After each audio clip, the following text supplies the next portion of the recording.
한덕수 국무총리 후보자의 국회 인사청문회 첫날 김앤장 등에서 받은 고액 보수 등을 놓고 여야 공방이 치열하게 벌어지고 있습니다. 한 후보자를 포함해 윤석열 정부 1기 내각 국무위원 후보자 6명의 청문회가 동시에 열리면서 국회는 본격적인 인사청문 전국에 돌입했습니다. 국회 취재기자 연결해서 청문회 상황 들어보겠습니다. 조성호 기자. 네, 국회입니다. 네, 이틀에 걸친 한덕수 후보자 청문회. 첫날 일정이 지금도 진행되고 있죠. 네, 오전 10시부터 지금까지 여야 청문위원들의 질의가 계속 이어지고 있습니다. 앞서 지난달 25일부터 이틀 동안 예정됐다가 민주당과 정의당에서 한덕수 후보자의 자료 부실 제출을 이유로 집단 불참에 파행을 거듭하면서 일정이 미뤄진 건데요. 내일까지 이틀 동안 청문회가 진행됩니다. 본격적인 질의가 시작되자 민주당 의원들은 한 후보자가 공직에서 물러난 뒤 김앤장 등의 고문을 맡으면서 받은 고액 보수가 전관 예우라고 비판을 쏟아냈습니다. 들어보시죠. 37년 동안 공직에서 일하다가 김앤장의 어떤 그런 브로커로 내지는 로비스트로 불리게 되는 것에 대해서 저는 좀 부끄럽다라는 생각이 좀 듭니다. 이런 분이 어떻게 국무총리가 된다고 생각하면 이게 적합한가? 국민의힘 의원들은 한 후보자의 공직 경력과 식견을 볼 때 정당한 일을 하고 보수를 받은 거라고 변호에 나섰습니다. 이어서 들어보시겠습니다. 44년여 동안 민관을 거치며 쌓은 경륜은 물론이고 경제, 외교, 통상 분야의 최고 전문가이고 국정 전반에 대한 이해도가 상당히 높다는 점에 비춰보면은 김앤장 고문이 순수한 사적 이익을 목적으로 했다고는 보기 어렵고, 한 후보자는 지나치게 많이 받았다고 생각하진 않지만 국민 눈높이에서 봤을 때 높은 수준이란 점에서 송구스럽다고 했습니다. 그러면서도 이해 충돌이라고 할 만한 건 전혀 없었고 전관 예우도 아니라고 적극적으로 반박했습니다. 한 후보자 답변 내용입니다. 저는 분명히 우리가 공직에서 가졌던 그런 능력과 전문성을 민간 쪽에 가서도 활용한다 하는 그런 측면이 분명히 있다 이렇게 생각합니다. 이렇게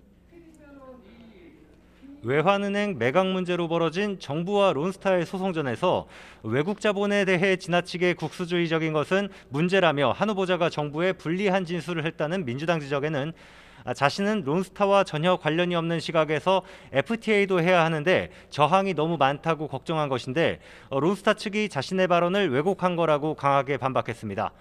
여소야대 정국에서 협치 보관에 대한 주호영 인사청문특위 위원장 질의에는 협치에 대한 성공 없이는 우리나라 발전이 불가능한 상황이라 믿는다며 최대한 민주당과 소통하고 구두 뒤꿈치가 닳도록 뛰어다닐 예정이라고 말했습니다.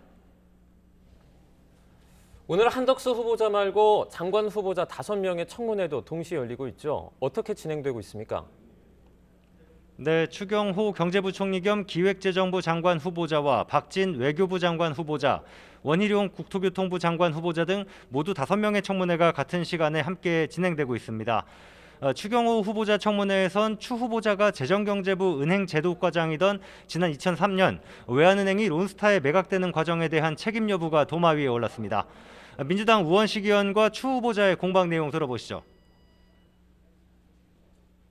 윤석열 검사가 했던 검찰 수사팀에서 여기에서는 뭐 어떻게 돼 있냐면 외환은행의 가치를 의도적으로 낮춰서 정상가보다 3,443억, 8,252억 그런 정도의 낮은 가격에 팔았다며 외환은행 매각은 불법이라고 결론을 냈거든요. 결국 법원이 모든 사실관계를 종합하고 검증한 결과 1심, 2심, 그러니까 3심 전부 모든 헐값 매각의 시비 그러니까 과정의 적정성 등등에 대해서 전부 문제없다. 민주당은 추 후보자를 상대로 소상공인 손실보상과 관련해 소급 적용 등 윤석열 당선인 약속보다 후퇴한 것이 1호 공약 파기 논란을 일으킨 거라고 질타했고, 국민의힘은 정책 질의에 집중하면서 당장 시급한 것은 물가를 잡는 문제라며 추 후보자 방어에 나섰습니다. 원희룡 후보자 청문회에서는 민주당 의원들이 원 후보자의 불성실한 자료 제출을 성토하면서 고발 가능성까지 언급했고, 국민의힘 의원들은 정책 역량을 검증하는 게 먼저라고 방어에 나서면서 설전이 오갔습니다. 공방 내용 들어보시겠습니다. 국회에는 온갖 변명으로 일관하면서 자료 제출을 거부함으로써 검증을 방해하면서 자신의 유튜브로 셀프 청문회를 열어 자화자찬하는 모습에 국민들은 혀를 내두르고 있습니다. 지난 5년간 우리가 장관 내정자의 인사청문회, 총리 내정자 인사청문회를 치르면서 각 의원들이 요구했던 자료가 원만하게 제출되지 않았던 사례들이 수두룩합니다. 제주지사 시절 고급 일식집에서 업무 추진비를 사용한 것을 놓고 김영란법 위반이란 지적도 나왔는데 원 후보자는 총무과를 통해 처리한 일이라며 국민 눈높이에서 해소할 방향을 검토하겠다고 답했습니다. 한덕수 후보자는 내일까지 청문회를 마치면 국회의 임명 동의를 받아야죠. 그리고 나머지 후보자들에 대한 청문회도 이어지는데 전망은 어떻습니까?